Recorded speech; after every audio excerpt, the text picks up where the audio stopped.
You want me to believe LGBTQ folks are the reason we're so poor? The reason our schools are struggling? The reason our jails are overfilled? Give me a damn break. Which side are you on? Which side are you on? On Tuesday, May 16th, hundreds of demonstrators attended a march for LGBTQ rights in downtown Montgomery. The event was put on by LGBTQ Action. The march started at the Alabama Supreme Court and ended at the State House. And this comes on the heels of a large demonstration here in Huntsville last Sunday. And we're going to hear more about that in a moment.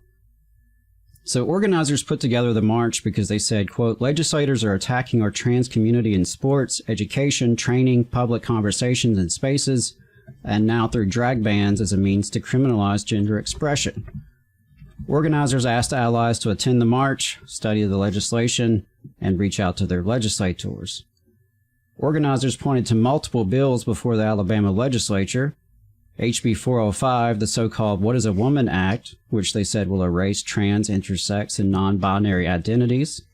HB 401 is the so-called drag ban, labeling drag performances as quote-unquote obscene under the law, which comes with all sorts of restrictions.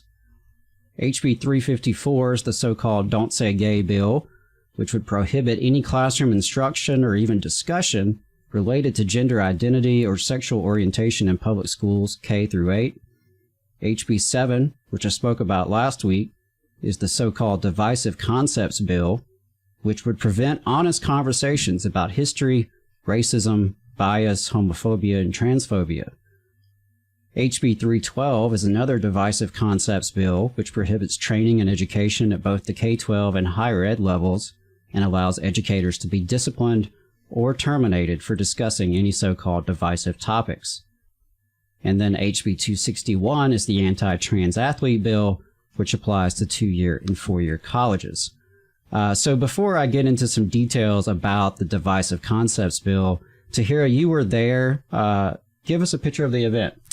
Well, I attended the demonstration on Sunday here in Huntsville. We had really excellent turnout. Over 200 people showed up. Wow. Really positive response. Lots of youth, lots of families, which is exactly what we want to see. We want our families in the area to feel seen and feel supported. I really want to give a shout out to the Alabama Trans Rights Action Coalition, ALTRAC. You can check them out at altrac.works. They have been doing really excellent work getting legislators engaged, getting people matched up with their legislators, helping people figure out even what they want to say. Right. As well as analyzing these bills really, really deeply. The 405 What is a Woman Act is not just about defining what is a man or a woman, but actually turns us back in time, right? So even people who have successfully gotten their gender marker change, have transitioned socially, have transitioned medically, and have established their new identity under 405, all of that work could be undone. Wow, I didn't realize that. So it's actually putting a huge number of people at risk. It's not just about changes moving forward. It's about turning the clock back. Right. And that just seems so punitive and nasty and mean-spirited, in my opinion. Well, that's because it is ultimately about not wanting to see certain people in public. Right. It's very... The only thing that's obscene to me is the bullying that's coming out of the Alabama legislature. And I wanted to highlight something from AL.com's article a few weeks back about the Divisive Concepts bill, because I think it's pretty revealing about the mindset we're talking about here. In a recent interview with Right Side Radio, Representative Ed Oliver, who is the sponsor of this Divisive Concepts bill, Oliver claimed the critical race theory, quote, sexualized and racialized children. In previous discussions about his bill, he claimed teachers were, quote, proselytizing children to become socialist and communist. Wow. He would not give specific examples of such lessons, naturally. Because they don't exist. Right. Who knew little Johnny was being converted to communism at their local public school? Ed Oliver knew. He says, ultimately, the reason that the left wants to push CRT amongst little kids is simply they want to sexualize them. They want to racialize them at an early age to make them easy to manage, pure and simple, he said. I hate to say a way to create more left-wingers that are woke and will do the things that the left wants them to do, but that's exactly what it is, to divide people, to make groups fight each other so they're easier to manage. That is what a state legislator thinks teachers are doing in our schools. Seems like the pot calling kettle black to me. Yeah, I mean, if anyone is being divisive, right? I mean, to say that teachers and leftists want to sexualize children, that's what he thinks of educators. And I will point out, the people that the most times I've heard the term sexualized, it's been on the right-wing radio. Like, it's incessant. It's always about trans. It's always about sexualization of children. It's just, they're just stuck on it, man. It does seem to be an obsession. You know, and it's insulting to educators to insinuate that's what they're doing in our public school classrooms. And, you know, it's also clearly what he thinks of the left. And just, by the way, for the record, most leftists I've ever known, and I mean real leftists, not liberals, which the right frequently and falsely conflates as the same, despite our major differences, most leftists I've ever known are kind-hearted people who want a better world for all. More cooperation, more solidarity, more care, more dignity, more respect, and a real concern for the least of these. And I don't think I can say that about Representative Ed Oliver. Maybe it's projection, because I think of some folks and some churches who are proselytizing and sexualizing children, and they certainly aren't leftists. Just like I can think of some legislators who want to send public tax dollars to these very same churches. It's also projection because dividing people by race and gender and other identities, making groups fight each other so they're easier to control, is exactly what folks like Representative Oliver do, and exactly what those of us actually on the left oppose. I would also just like to point out these are the same churches that are marrying children to adults. Right. The vast majority of child marriages that happen in the U.S. happen in evangelical churches. Now, is that what he means by sexualizing children and proselytizing? I don't think so. But we, on the left, are opposed to dividing people by race and gender and identity. We stand for solidarity, not bigotry. We recognize that we as working people are the majority, and that we have common interest in a more just, equitable, democratic society. We don't look down on people because of their race, or their gender, or orientation, or ability, or nationality, or other aspects of a person. And you know, if this is the kind of stuff that Representative Ed Oliver is saying on the radio, I'd love to know what he says behind closed doors when he's among his like-minded friends. I mean, how wild must it be if that's what he's saying in public?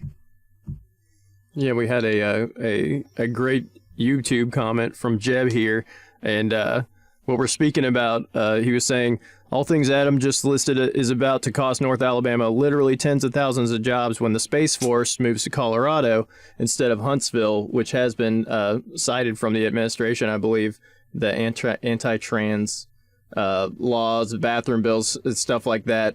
Is the abortion laws. Yeah, absolutely. And yeah, we're going to be talking about Space Command later in the show when we talk a little bit of Tennessee Valley updates. But that's a great point, Jeb, and you're absolutely right. It's a national disgrace. And, you know, obviously the Alabama Republicans in the legislature have been very busy targeting LGBTQ folks to the extent that even acknowledging their existence in the wrong setting can get you in trouble. In my eyes, it is mean-spirited bullying against a small minority, partly as a cheap way to score political points, and partly as an expression of fundamentalist religion and other reactionary ideology. I also think it's a reaction to the increased acceptance of LGBTQ folks in our society, particularly among young people. It's an attack on freedom and human rights. And of course, it is a way to divide working class folks against one another while they pick our pockets and profit off our labor. As always, I come back to the answer is bigotry. The answer to bigotry is solidarity. An injury to one is an injury to all. We must reject the use of legislation to target marginalized folks in our community. We can't fall for divisive culture war that tries to pit straight folks against queer folks. Just like we can't fall for the racism that tries to pit white folks against black folks, or the nativism that tries to pit native-born against immigrants. The overwhelming, vast majority of the population are working class, and we have more in common as fellow members of the working class than we have differences. You don't have to fully understand everything about gender or sexual orientation to know that we should treat every human being with dignity and respect. Lord knows I don't understand everything. I'm a straight white guy born and raised in the South, and that obviously limits my perspective. I don't know what it's like to be LGBTQ, and I never will.